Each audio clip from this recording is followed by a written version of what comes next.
Okay, testing stream. Testing, testing, testing. See if this works or not.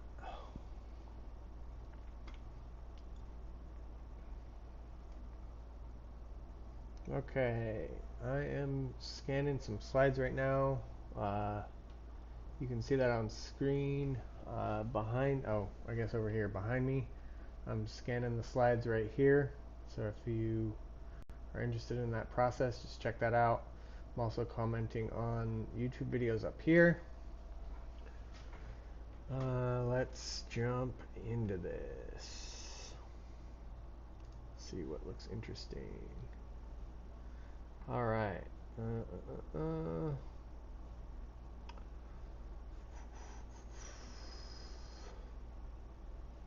Can a phone film a bullet? No, it cannot. Yeah, bullets are way faster than the frame rate of the camera. If you did catch it, if you did happen to catch it for one of the frames, it would appear as a very long blur, not a tiny little clearly defined object. You'd have to have a very high speed camera for it to appear the proper size. Let's see. How about this? The humanoid robot with Marquez Brownlee. Let's see what he's got to say about this. I thought this robot was crazy. We have to have a conversation about this. I feel like it's been a minute since I've done just like an old school, straight to camera rant video, but this has been all over my timeline lately, so I feel like I have to. So meet Neo, potentially the most futuristic product we've ever seen. This thing is a full-fledged humanoid robot, 5'6", 66 pounds, 4-hour battery life, self-charging, and it lives in your house. It's finally here. Get your mind out of the gutter. It's for doing chores. It's a housekeeper. It has the same dexterity as a human because it's shaped just like a human, walks around on 2 legs, has 10 fingers. Okay, I wouldn't say shaped just like a human, like human-ish, maybe. Yeah, it looks kind of like lumpy and weird in my opinion. It can fold laundry and put it away for you, or it can do the dishes for you from start to finish and then put everything away. It can go around and water the plants outside or inside on a perfect schedule, and it never forgets a single plant. And then it'll go around and vacuum and tidy up the house if anything gets left out. It always knows where everything is. It can find the TV remote, and it'll basically actively do all the chores that you know you have to do, but you don't actually want to do.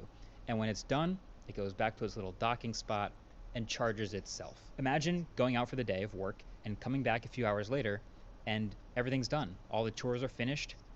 Every single time, every day, you never have to do chores again. That's amazing. Or maybe let's say you have mobility issues. This thing can sort of act as a personal assistant in a lot of ways.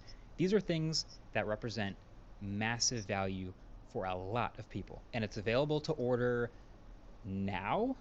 This is available to order. This feels like it could be the best tech announcement of all time in 2025, except this isn't real. And I mean that in the most literal way possible. This is not real. First of all, it's a pre-order. So you can go to this website right now and you can pick between 3 colors, and then it's either $500 a month subscription for a standard delivery, or you can pay a flat $20,000 to own it outright and get priority delivery. Just drop a $200 fully refundable deposit to get in line today, and deliveries in the US start sometime next year. And that's just allegedly. We don't know when it's actually going to ship. Now, to be clear, it's not actually the price that I have a big problem with. Like, I know these numbers seem eye-popping on paper, but this is a first-generation bleeding-edge humanoid robot assistant. Like, I never thought that this would be cheap, and also there isn't really competition yet, so you got to imagine the target audience is going to be people whose time is worth more than the money they're spending on it. Like, this is for people who the idea of saving a few hours on chores every week so that they can use that time to make more money actually makes logical sense. Like, people really think like that. It's for early adopters. It's for people who want to spend however much they think it's worth on this brand new novel thing. That's fine. But my issue with this product is the gap between what it's actually capable of today and what they're promising as they take your money today. Like, I think when people watch a video like this, they expect that this robot has some sort of built-in artificial intelligence that allows it to recognize objects and navigate around on its own and learn your house and be productive for those hours while you're gone. And that, I think, would be a reasonable thing to get out of watching that video, because that's what it's designed to show. That's what you're supposed to feel. That's the dream. But that's not actually what's happening. So Joanna Stern, the legend, she did a video with this Neo robot also this week, where the company showed her all the things that it could do. And turns out 100% of the things that they showed her were remotely controlled by a human in another room wearing a VR headset with controllers.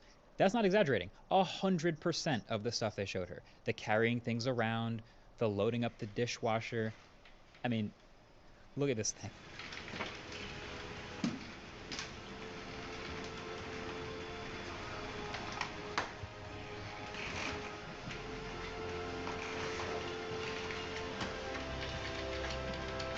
Yeah, all of this is teleoperated. And this was a demo set up by this 1X company. So this is like best case scenario stuff. And I see a lot of people defending this robot online like, oh, no, there's probably other things that it can do autonomously. They just didn't show her yet. Really?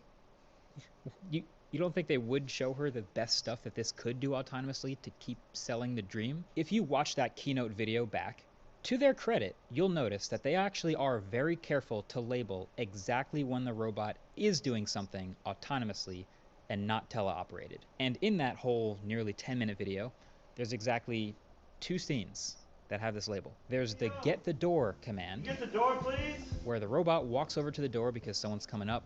It grabs the handle, waits for the guest, and then sort of pulls the door open and fumbles backwards a little bit, kind of like a toddler, to let them inside. And then there's the put away the dishes command, where the robot toddles over to the person, recognizes the harmless, not glass, empty cup in its hand, grabs it, and then walks away with it. Cool.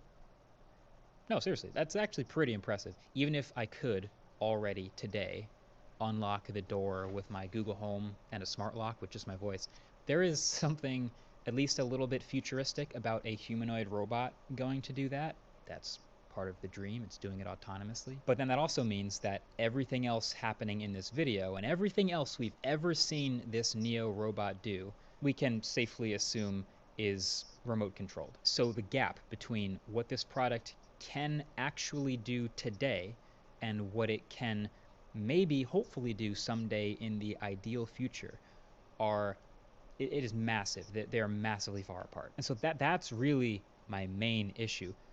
There seems to be a bit of a lost art in waiting for a tech product to be actually finished before announcing and unveiling it. Like, do you remember when tech companies would unveil a brand new tech product that they've been working on and then do a demo, and then the next slide was like, this thing is going on sale tomorrow or next week or something like that. And that hype would carry right into the buying cycle. You remember that? That was sick. But now, in this age of all of these AI products, it's like there's this thing where you end up selling the dream before you sell the actual product. And that is dangerous. Like, the promise of AI is so huge and so massive and magnificent and awesome, but is also so clearly not done yet that you end up with stuff like the Humane Pin, or even the Rabbit R1, for example, or heck, even Apple Intelligence, where you have these big promises, but the capabilities are still over here, while the promise is all the way over here. And I'm trying to figure out why they do that. And I think really there's 2 main reasons. And believe it or not, I think Tesla self-driving is a really perfect parallel example for a lot of this stuff. See, basically, in order for this robot to be everything people want it to be, they need to develop a super smart AI system that looks through the robot's sensors and is able to learn its environment and recognize everything it's looking at and teach itself to navigate that environment and perform tasks. It has to learn what a laundry room is and what the laundry looks like and how to fold each type of clothing, and it needs to learn what cups and forks and glasses are and how to pick them up, and it has to be adaptable to all these different sizes and shapes and materials and things of all these household objects, so that when the user asks for it to do something, just like, hey Neo, vacuum the living room when I'm gone, something like that, then Neo can go, okay, I know where the living room is, I know where the vacuum is, I know how to use the vacuum, where the handle's at, like how much battery life I have, how much I need to vacuum the whole living room, I know not to knock over lamps or certain objects in there. And even the laundry folding thing, like just that requires a ton of training data, or at least some way to understand all these different shapes of shirts and jackets and hoods and vests and all sorts of things and hooks and hangers and what. So basically, he's saying, much like Tesla's Optimus, this is all just teleoperated, not AI or autonomous. Maybe one day it will be. You guys are all selling a promise that maybe one day something will happen, but that's probably not anytime soon. By the way, thought it's interesting in the background. He's got some robot arms. I wonder. I don't watch him enough to know. I wonder if that's his studio. Those robot arms are expensive, so I'm guessing probably not. I can't imagine that he would be able to make enough use out of them regularly to make the purchase price on those worth it. Those are like tens of thousands of dollars, like huge amounts of money. So, wonder what the story is there. Gets folded, what gets dry cleaned, all these different things, and the list just goes on and on. And like, what if one of the tasks is going and getting the right medication for an elderly person, bringing it to them? That it has to get that right. Like, it needs to identify the correct medication at the right time and the right intervals and bringing it to them. Like, that is one of a ton of household objects that it has to specifically get really good at. Now, in the self-driving car world, no matter what you think of them, Tesla's definitely a leader here, and they've had a pretty clever approach to trying to work on this problem. Because their problem is their robots on wheels need to learn all of these possible variations and ways to navigate situations that could happen on the road and how to get around them. Traffic cones, construction zones, weird lane markings, etc., etc. So, with their millions of cars already on the road, they have slowly, very slowly, let people turn on this beta self-driving feature in small stages in their cars, while instructing people to keep their hands on the wheel, of course, so that they can slowly start to gather information from people willing to beta test. And so those cars will encounter and navigate all sorts of situations for the first time, and then the second time, and then the fifth time, and then the 100th time. And all of this data can go back into the system to help all these cars learn and get better. And now at this point, this is like their primary advantage, is they have millions and millions of miles of training data. Yeah, as far as I can tell, it's a never-ending promise with Tesla.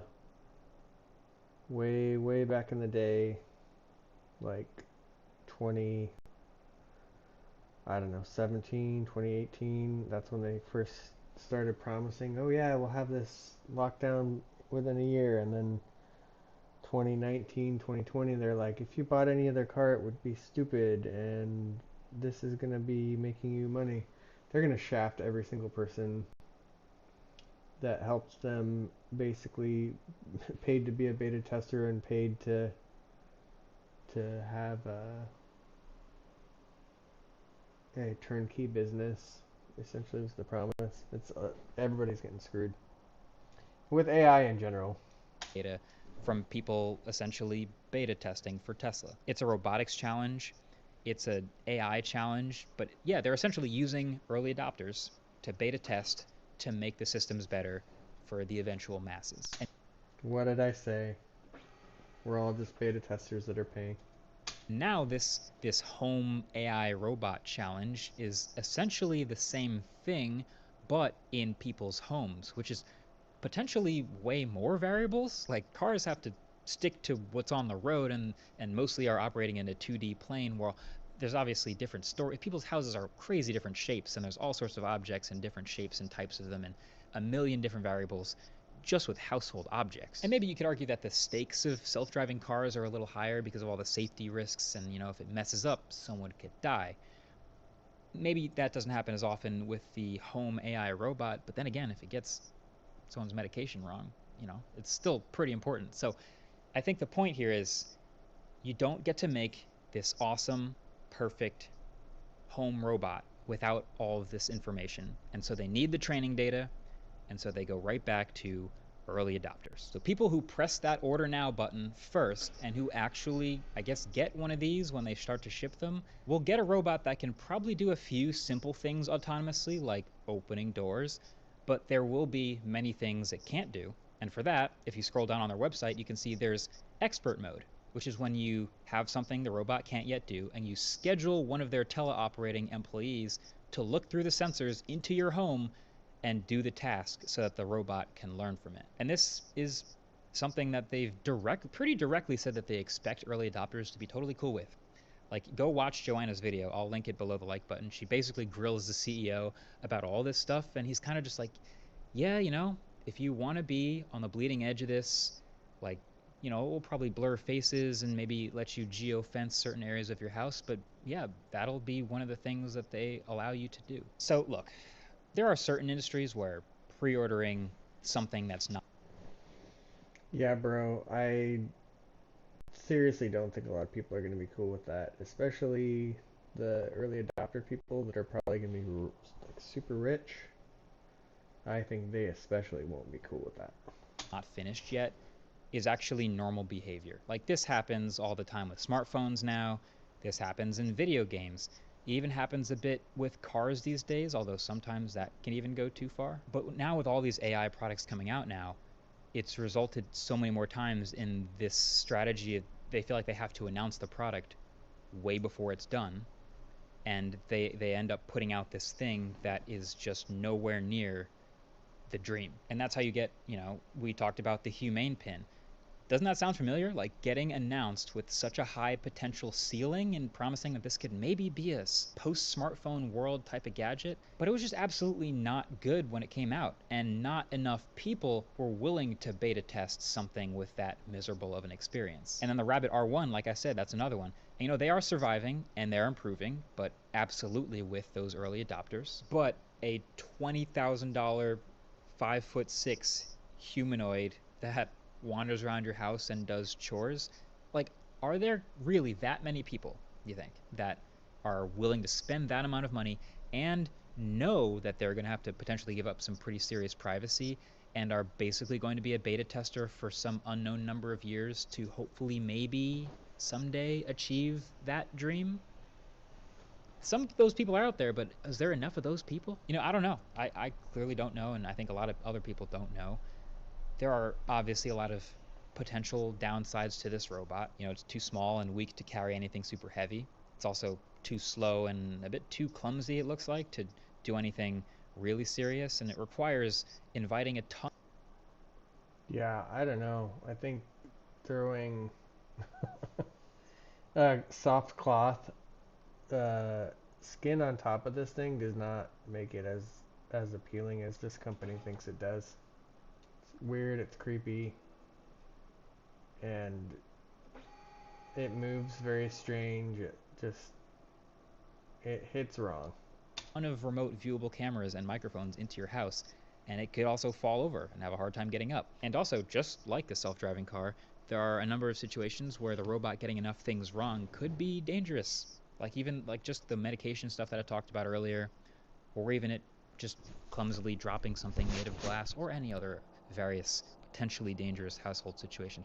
And also, I'm not even sure it has to be human shaped, but that's another argument for another video. But the upside, clearly, is the dream.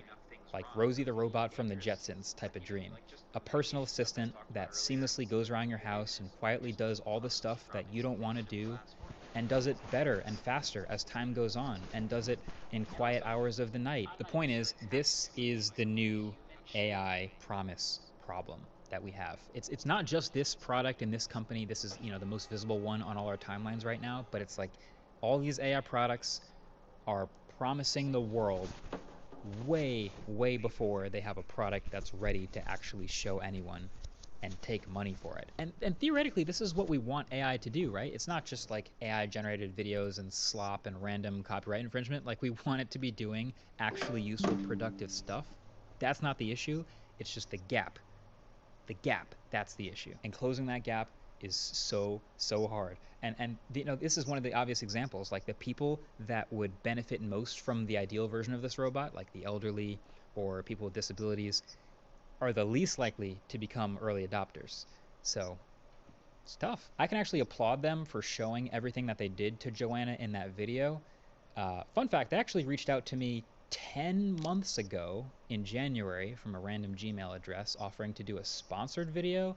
I didn't respond. I didn't think it was anywhere close to real or worth doing a video or talking about, but we'll see how this ages. Like, we might look back at this in 12 months and everyone everywhere is shipping great AI products and humanoid robots, and it's all a dream, and I look like an idiot. In which case, great. We made it through that gap somehow. But history seems to be suggesting that I'll probably be right about this one, at least for now. But hey, subscribe to see me eat my words if I'm wrong. Thanks for watching. Catch you in the next one. Peace.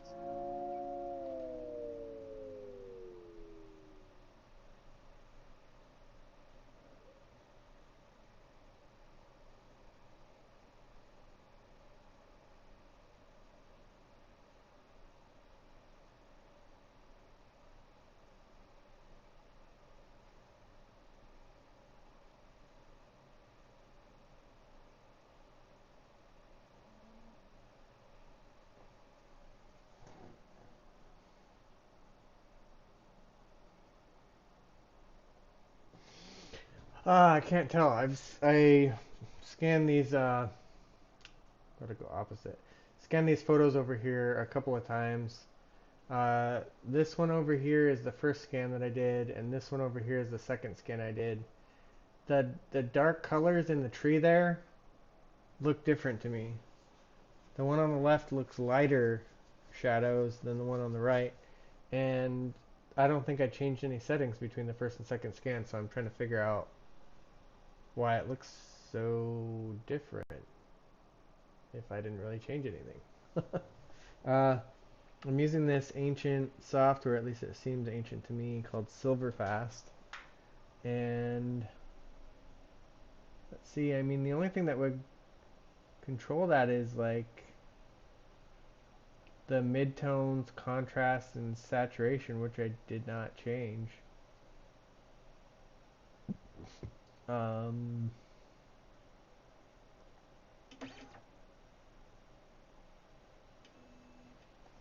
Yeah, I don't know. I don't know why the color is different on it. Not getting it, but whatever. Alright, let's find another video to watch. That one was interesting. Oh, this is cool. I saw this. 3D printing arm for buildings. Apparently this one is more nimble. It isn't on one of those big frame style gantries. It's on like an arm that you would normally see pumping concrete into a work site, which makes a lot more sense to me. Have more inertia and it's going to be harder to correct for. So your whole goal is... Apparently this is where I left off in the video last time. It's trying to get me to finish it. Hey everybody, Adam Savage here. I'm in Austin, Texas on the grounds of Icon. And behind me, you know how much I've been into 3D printing in the last few years. Behind me is the largest 3D printer you or I have ever seen. Evan, how are you? Good, how are you? Tell me about this beautiful machine. Well, we're here at Printland in Austin, Texas, looking at Icon's Vulcan 2.5 series. It's our Block 4 fourth generation printer, printing some test specimens for a project we're about to go do. But its main job is it prints houses. It does. Okay, talk to me about printing 3D printed houses. Sure, so picture the FDM printer you have at home that's extruding plastic. More or less the same thing, just a different material and a totally different scale. So you guys are running concrete building materials through your printer. Exactly. Concrete cementitious materials, we call it Carbon X, and that's the material that we use to build our homes additively, one layer at a time from the ground up. And this isn't a prototype. You guys have been printing. How many houses has Icon printed over the past few years? We're north of 200 permitted structures that are permanent. Amazing. Permanent structures. People are living in houses you've printed with this printer. Absolutely. We're printing at scale. You can buy a house right now and go and live in it and just really enjoy it. And so this area we're in is called Printland. Is this where you test and develop and improve and come up with future versions of these machines? Exactly. So back when we just had the one headquarters building, 10,000 square feet, we learned pretty quick we need to test how we fly. Yeah. And so we came out here, and this is sort of our playground for research and development, but it's also for print readiness, and it's to test new kind of emerging technologies, and we don't get to take any shortcuts out here. It's the real deal, often off-grid, just like it would be on a job site. Oh man. So I was watching it go, and I don't know about you, but like I actually like sitting watching my 3D printers at home go. I find the process fascinating.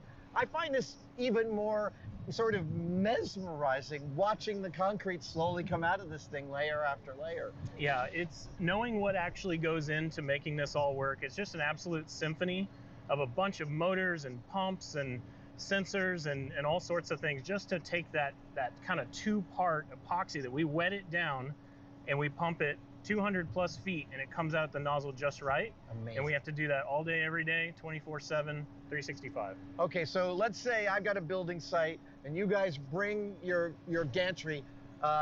Once the printer starts printing, how long before there's the basic structure of a house? Well, there's actually a really interesting phenomenon that I didn't know about until I lived it, and most people wouldn't, where you go from something that feels like lines on the ground that you're printing all of a sudden to the realization that you're inside a house. And I don't know exactly when that happens. It probably changes by the floor plan, but that's a really magical moment. So you'll get a little bit of that feeling today on the slab, but yeah, we just go about a layer at a time, depending on the house. Could be 30, could be 40 minutes per layer as we raise that house layer by layer, and we just print continuously till we're at the top. I heard tell that you have been able to print a house in as little as 24 hours? With a reasonable square footage, we can stack beads pretty quickly. Amazing. Is this the form you guys are devoted to, or are you developing new ways of printing houses? So this Vulcan is our workhorse. Right. It's our printer. We've been relying on it for a few years now out in the field. We're printing at scale with it, but we are looking at a new form factor called Phoenix. It's going to really change the way we print. Will I get to see some of Phoenix while I'm here? Absolutely. Amazing. Can we? Yes. We were surprised. So here's too. what I was talking about. The story goes essentially that it's A really little bit better challenging view of it. to drive to work on a gantry while you see concrete pumps pumping foundations, and just wishing you could print with something that was shaped that way. That was It that just, fast. It just makes so much There we sense from go. a position. Yeah, that's exactly what I was talking about. Is just like a concrete pump. It's almost the exact same machine. And setup. But the challenge, of course, is how unstable it is as it's moving, and of course all the challenges of the kinematic solution, making sure that you can actually move all of these large beams and linkages to the point you need them, not just one time, but continuously along a path. Now, is this a Stewart platform I see at the end? That is absolutely a Stewart platform. It usually belongs at the other end of a machine. Sure. Tell me how this functions. Sure. So they're used a lot on boats, but essentially you have 6 extension actuators. Right. If you move them all just right, you can actually move this bottom platform in full 6 degrees of freedom. X, Y, and X, Y, Z, space. roll, pitch, and yaw. Amazing. To some extent. Right. And so because this system is limited in its excursion in those axes, we've also added, it's sort of a Stewart platform plus. It's got an extra roll and a pitch here. So that's what allows us to take this top section and level it to gravity with an accelerometer. So we level it, and then we get a nice flat plane at the top, and then we keep this as lightweight as possible, and this is just our nozzle down at the bottom. And keeping this lightweight means that this can adjust to the grosser movements that are happening farther back on the machine. Absolutely, and unfortunately we're not running it right now. Right. I think you get the idea with that.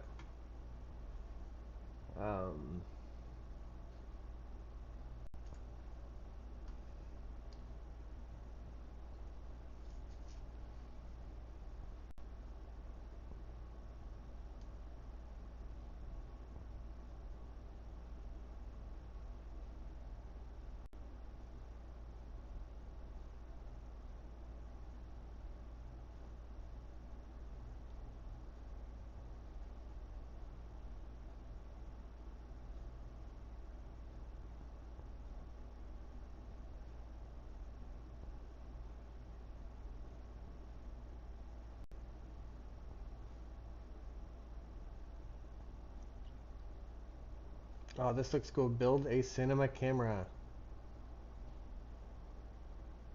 That looks fun. Let's see what this guy did.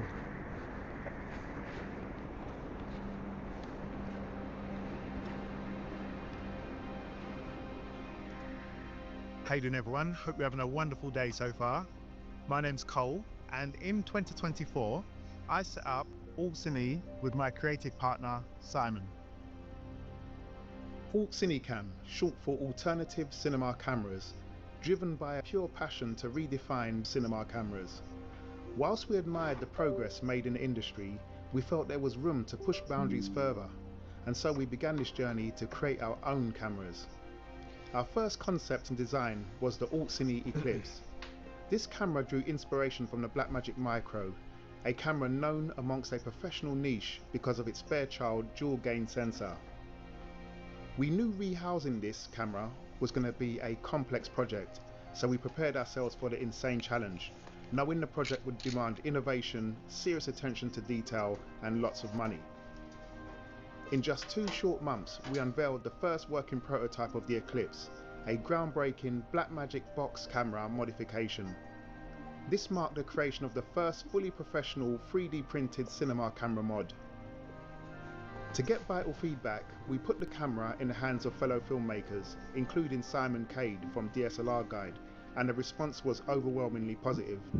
This experience proved that 3D printed cinema cameras could rival and even exceed the quality of conventional off-the-shelf cameras. Inspired by this validation, we doubled down on refining the prototype and began developing the advanced upgrades to take the Eclipse to the next level.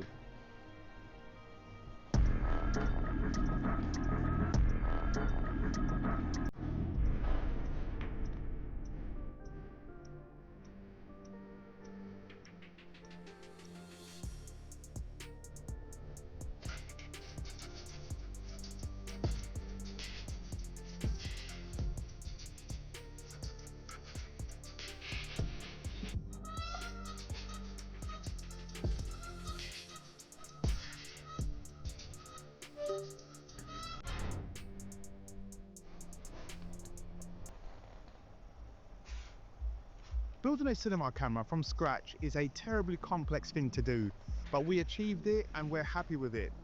Doing the drawings, the rendering and the dummy model, that was the easy part. It was going through to the electronics that was really stressful. It took a lot of manpower, a lot of hours and a hell of a lot of money. Once you finished it, you then got to do testing for months and months just to make sure that the camera is ready for professional use. And there was no one else that we would rather test our camera than Neo Grey Films.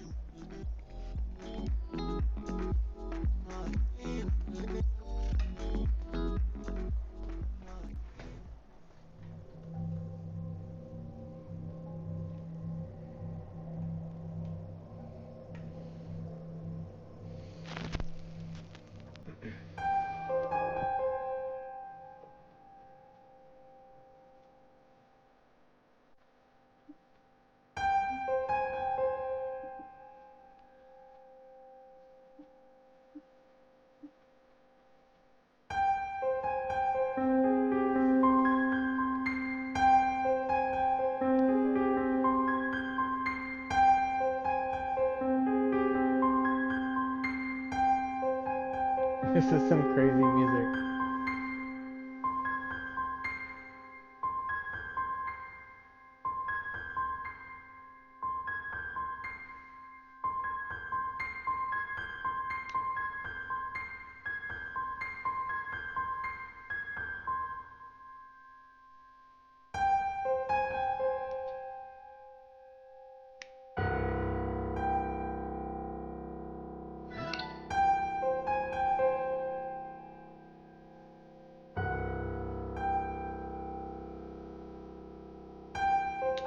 Oh, you know what? I have a solution for this. I just got a battery.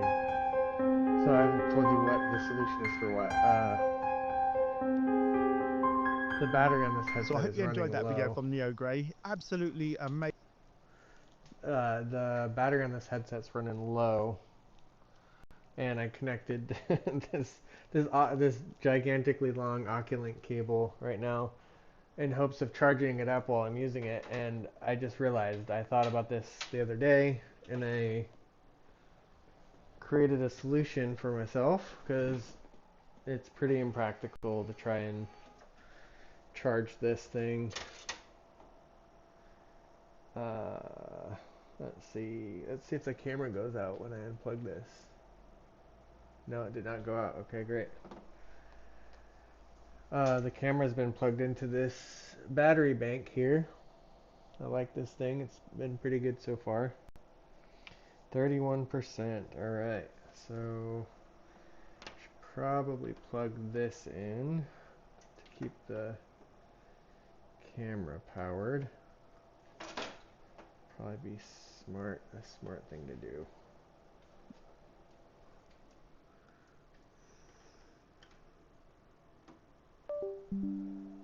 There we go. Uh-oh, I lost my video feed. Crap.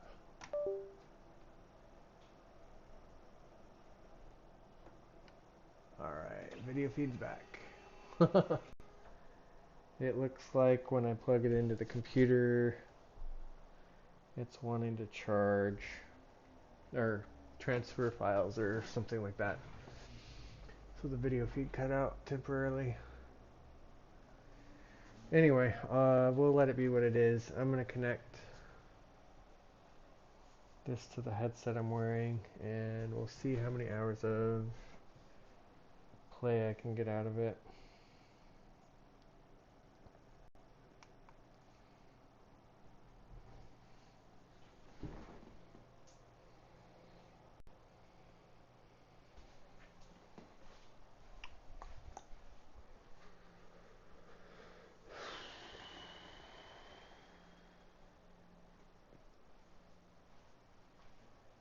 A short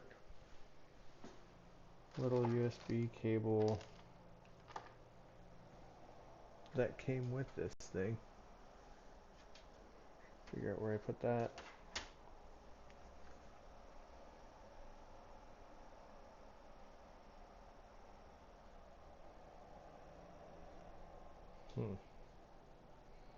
Yeah, that's not the cable that I want.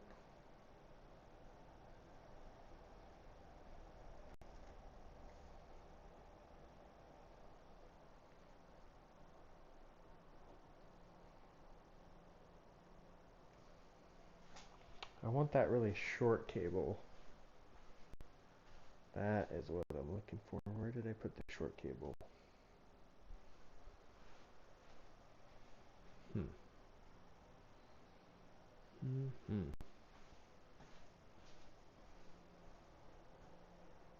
Well, maybe I'll have to make a compromise here. So I'll disconnect the phone for a minute.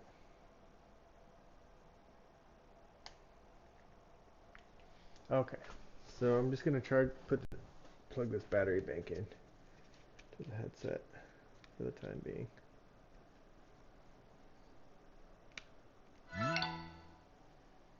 Okay, it is drawing 16 watts. Stick that right here, and this is a Vicks vapor inhaler, not anything weird. Just trying to make sure I can breathe. My allergies have been really bad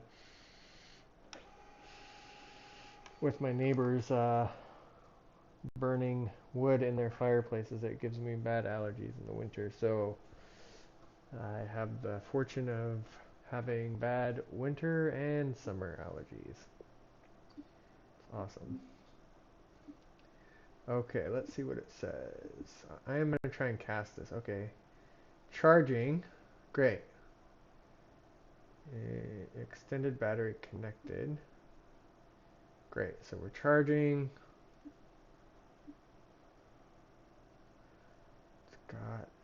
It's colored orange though. Maybe that's just because it's low. Alright, so we're going to figure out how to cast. We're going to figure out how to cast this to the desktop.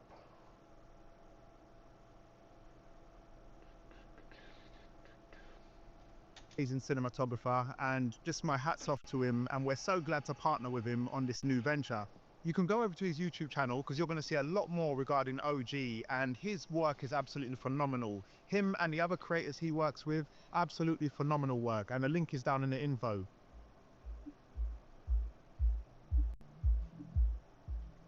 I think he meant info's The down body in of the the link. Eclipse is roughly the same size as a Komodo. It's 120mm wide, 105mm tall, and 130mm in length. In the center, we have the custom OLPF made by Alt-Cine and a custom twill weave carbon fiber plate specially machined by Pixel CNC.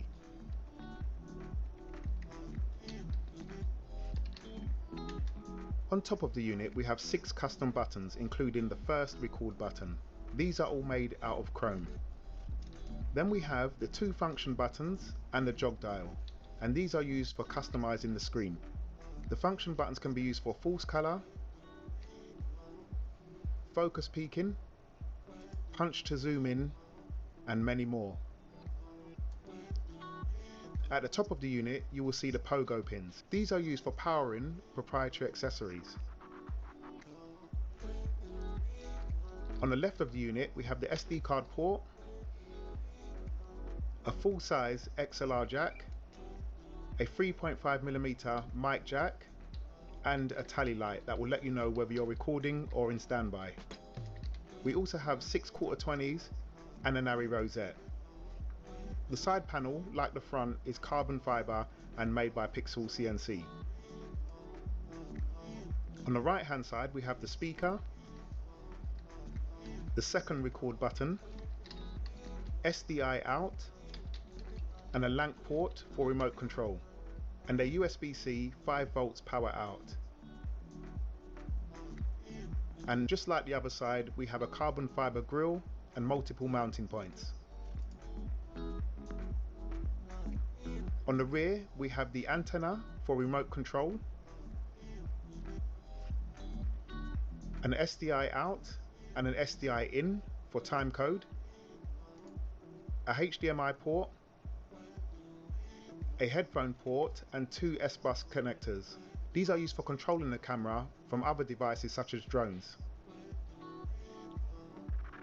And finally, we have a 12-volt DC out port. The USB-C and the DC port on the rear can act as parasite ports. This means that they can provide 5 to 12 volts of power externally. So if you have a monitor, a follow focus, a microphone, or any other device, they can receive power from these 2 ports. You no longer need to wire up separate batteries.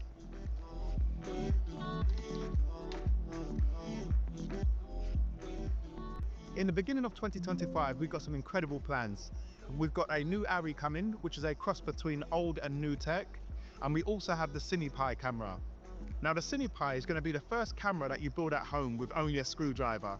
And we aim to bring this 4K raw shooting camera to everybody for an extremely low price. It's one of our goals because on this channel, we don't fuss over sensor size or IBIS or all of that kind of stuff.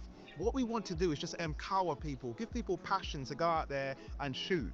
Regardless of your financial situation or if it's just a hobby for you, everybody should be able to go out there and just shoot whatever they want with a really good camera with a good sensor. We just want to keep things really simple, and we plan to do that from now going forward. So thanks guys, thank you for watching and thank you for being here. Don't forget to like, share, subscribe, and I will see you very soon. Later.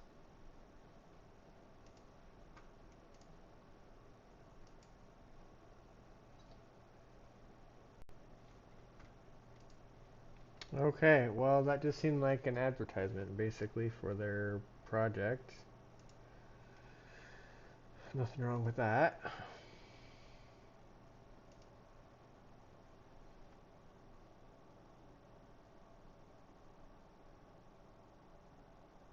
Oh, this guy explaining computers. He built a rad camera. I'd much rather get some information on this.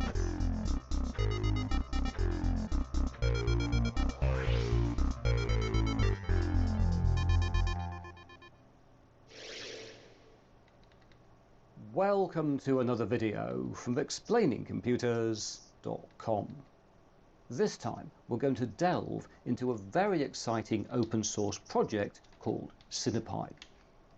This allows us to build a cinema camera using a Raspberry Pi, a sensor, this touchscreen, and a few other components. So let's go and get started.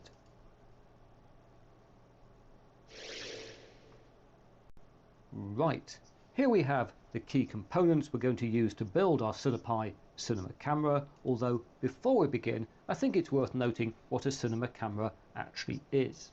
And whilst there are many definitions, they all basically refer to a camera that's designed for shooting video, which records high resolution, high data rate footage, that offers extensive manual control, and which has a mount for interchangeable lenses.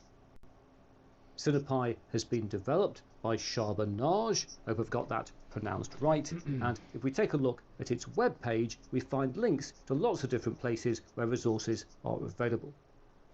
These include a YouTube channel where we can find various sample footage, including a great video of undersea creatures shot with a Cinepi camera, and there's also a video here that shows us what a final camera can look like. And if we want the particular files for making that particular camera case, they're available here on Thingiverse, although in this video I intend to make something rough and functional via other means, just so we can test things out with a location shoot. As you may expect, Cinepi resources are available on GitHub, and already there are two versions available, Cinepi version 2 and Cinepi XL. The latter uses a larger, specially developed sensor and is a more expensive build. And so here I'm going to put together a Cinepi version 2, which is detailed here, and which, as we can see, is a very early alpha. However, having read up on this project, I've got high hopes. I don't hear anything. Hopes it's going to work, so let's cross our fingers. And I would note, if you want the image for Cinepi for version 2, what you do is to scroll down to the very bottom of its page, and there we are, there's an image available for download. Returning to the components, what we have here are a Raspberry Pi 4 8GB model, although a 4GB model also works, and later versions of Cinepi use a Raspberry Pi 5. But here, this 8GB Raspberry Pi 4 that I currently have lying around should be fine, although do note I fitted this quite large heatsink because the Cinepi software will overclock the Pi. Also here we have a Raspberry Pi high quality camera module. This I tested out in a previous video. It's been waiting to do something ever since, and under this dust cap we have a 7.9mm 12.3 megapixel Sony IMX477 sensor. And with the supplied C-mount adapter we can use C-mount lenses, what a surprise, and I'm going to be using here this particular C-mount lens, which is often sold to go with the Raspberry Pi high quality camera. This is a 16mm lens. Next we need some kind of viewfinder and controls, and for this Cinepi version 2 is programmed to use this particular Pimeroni Hyperpixel 4 square high-res display for Raspberry Pi. What a great name for a product. And as the name suggests, this is a square 4-inch display, and it's the only thing I've had to purchase for this build. So let's move these aside a second and bring in Stanley my knife and open this up.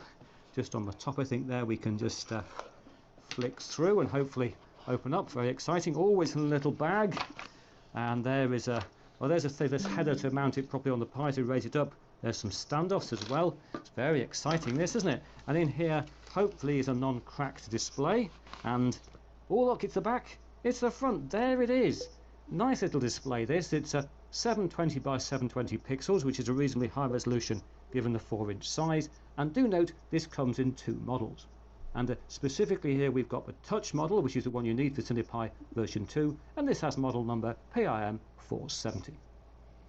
In terms of other parts, Cinepi has to record its files somewhere, and for this we need some relatively fast USB 3 storage, and here I'm going to use this M.2 caddy, which I've fitted with a Crucial NVMe SSD.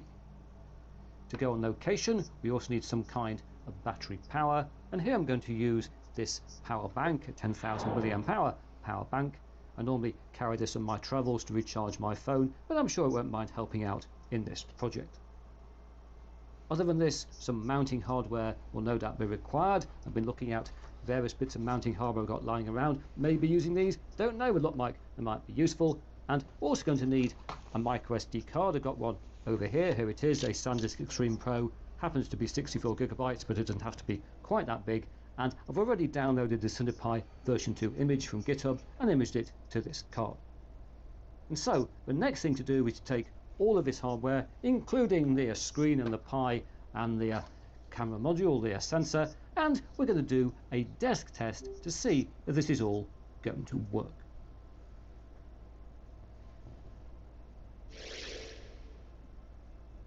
Well, life here is now very exciting, not least because I've managed to mount this display on the Pi without cracking it. Everything is mounted up, as you can see.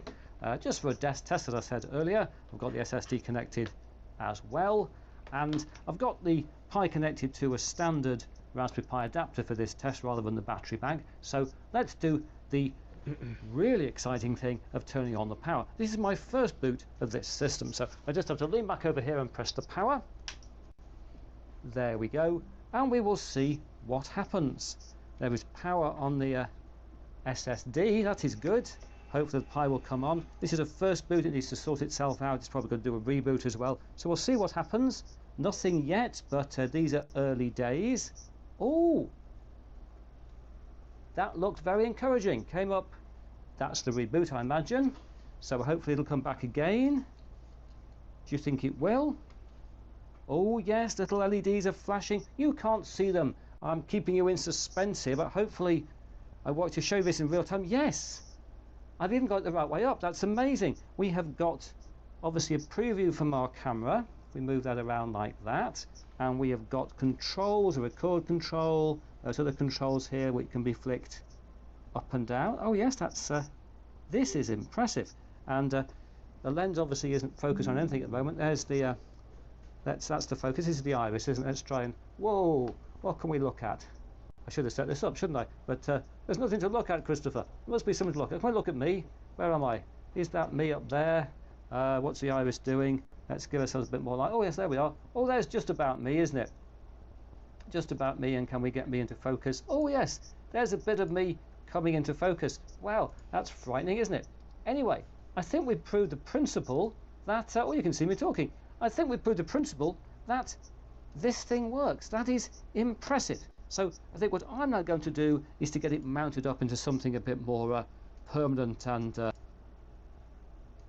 how it works more specifically, and test it out, shooting some footage on location.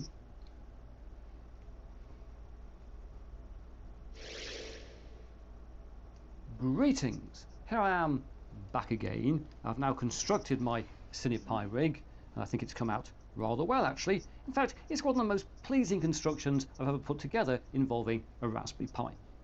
And as you can see, what I've basically done is to make some plastic brackets to which everything is mounted. Specifically, I've been working with 2mm ABS plastic sheet, this type of stuff, which I've been cutting with Stanley with a knife and cementing together using this liquid poly adhesive. And then everything is mounted and turned onto this small rig aluminium bracket. I've already mounted a tripod adapter onto the base of this so we can mount this on well a tripod. And if you're wondering about the holes in the middle, the cavity in the middle of this thing, the idea is we can take the SSD. So far this is a cool project. I think he's doing a great job.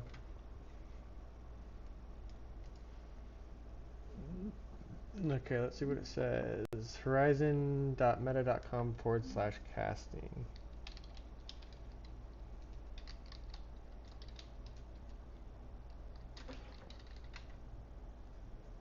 Log in to start casting. Okay, let's try it out.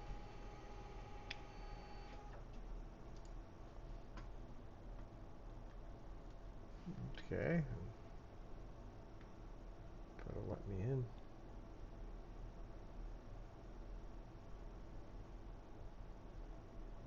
Oh, there we go. Got an infinite loop, right? Let's do full screen. So now you can see the space in the background here. Alright.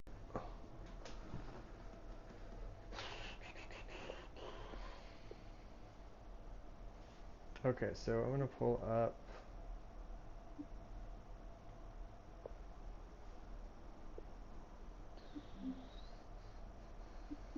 library, unknown sources. We're gonna go to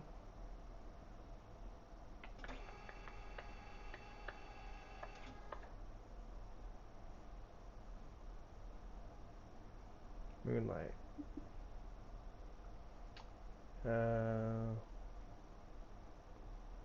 Okay. 1692. Okay.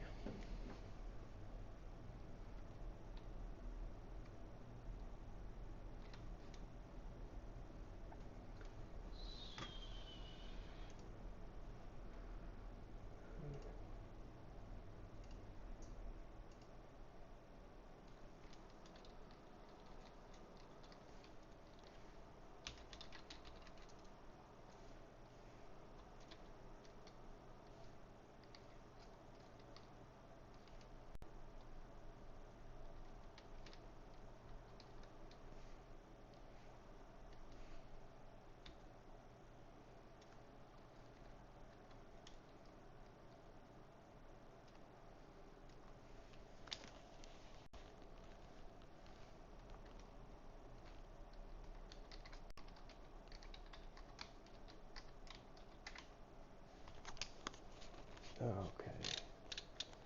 And then it was 1692. So pin.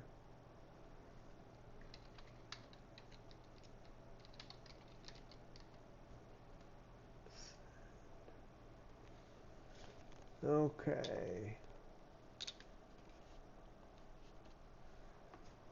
All right. So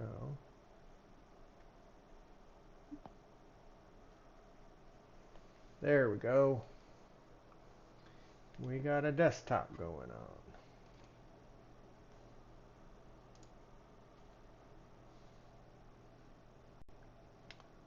And maximizing. Wonderful. Okay.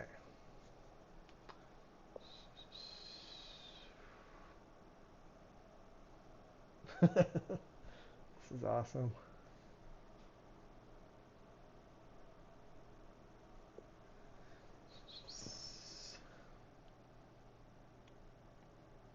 This may not be so cool for you. Alright, how about that?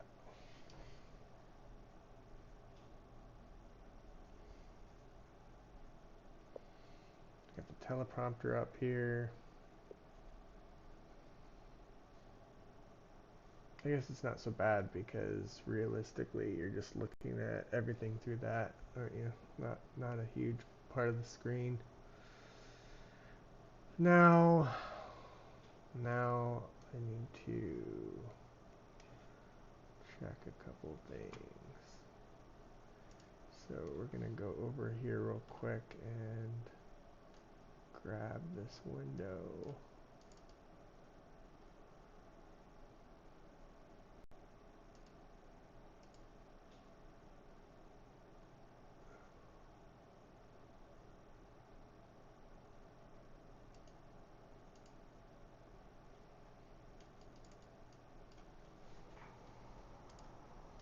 I can't really grab that window.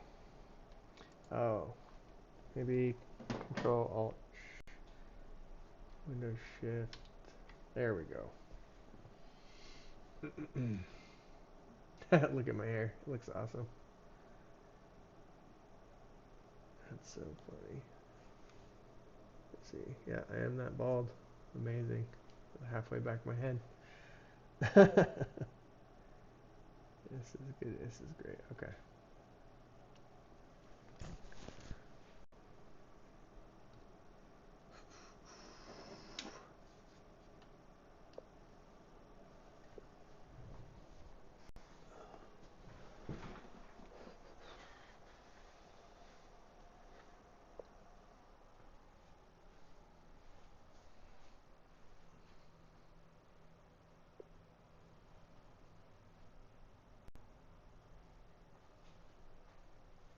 So there's the green screen.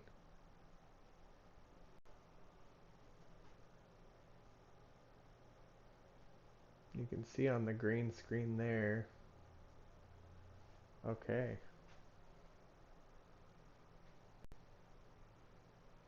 The green screen of the green screen.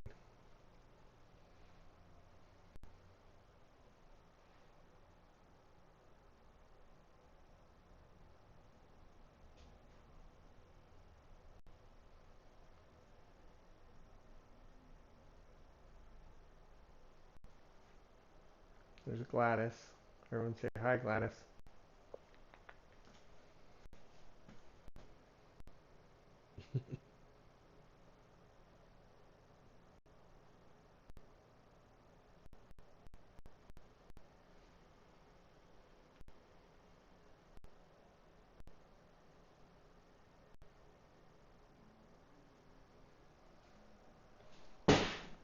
Oops. Forgot I left the box of slides that I'm scanning for my grandpa there. Well, my dad. They were my grandpa's. Alright.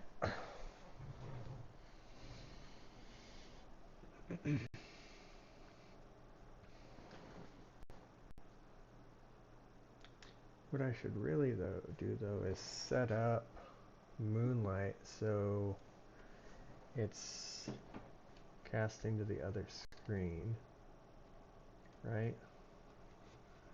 Let's check that out.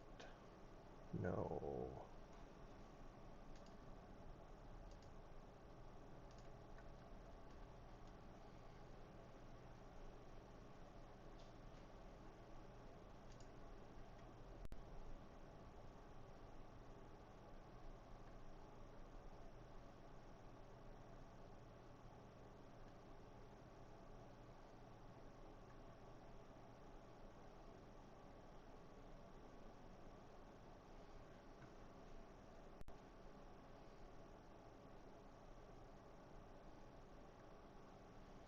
Guess we gotta go to troubleshooting and figure out what that second monitor is called.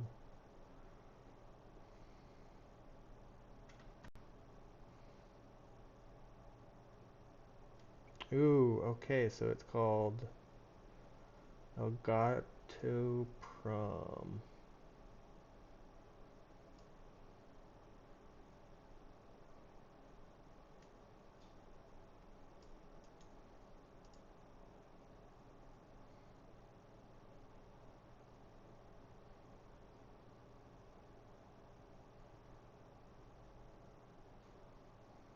Okay, we'll see if we can get that on here. Alright, configuration, video, paste.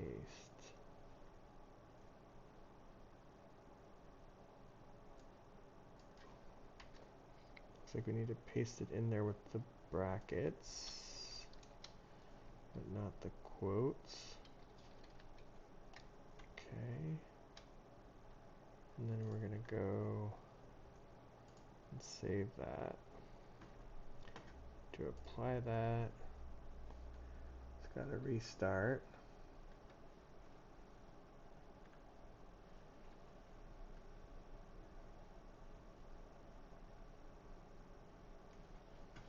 And then OBS, we need to grab that. Yep, and then F11. Then we're gonna come back here.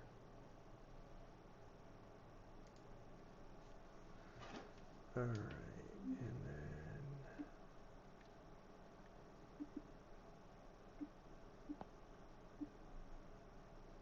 then okay, there we go. So now I got a prompter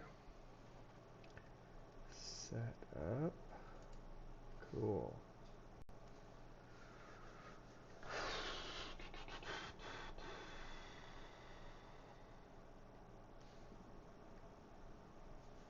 Alright.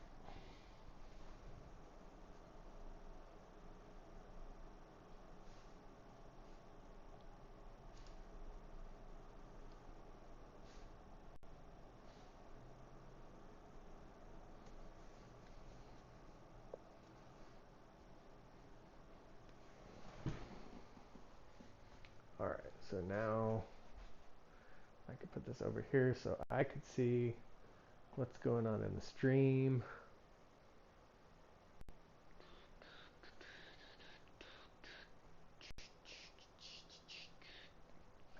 Maybe I should create some virtual monitors to make this easier.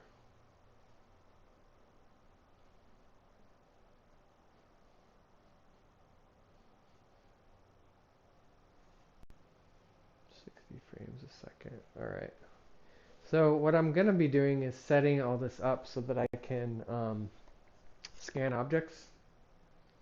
Scan objects here in the middle of the room while at the same time you being able to see me scanning the object.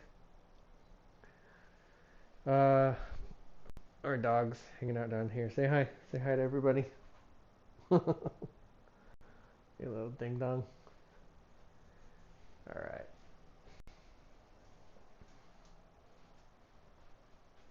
So let's spawn some things up here for anybody unfamiliar with how this stuff works. I'm gonna try to. Oh, I can only do one moonlight at a time apparently. That's fine. Apps.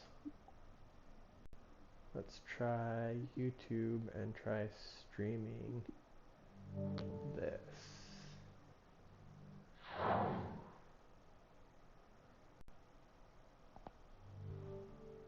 There we go. We just want to watch panel.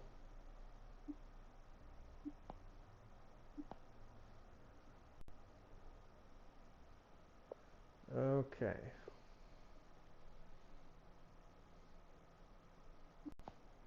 We're going to do an inception here where I'm watching the live stream. I just want to watch panel.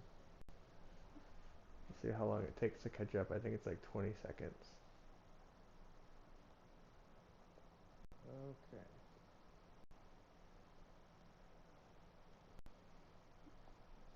We're going to do an inception here where I'm watching the live stream.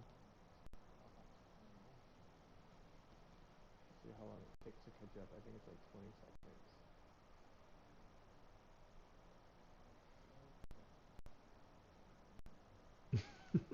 Okay. If all of this is confusing to look at, don't worry. To me, it's not really confusing at all.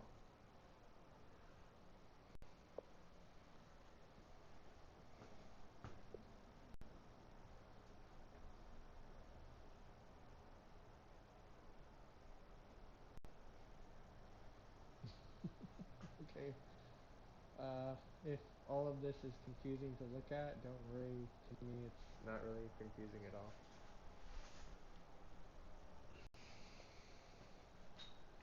Alright, I think I'm going to go end the stream. And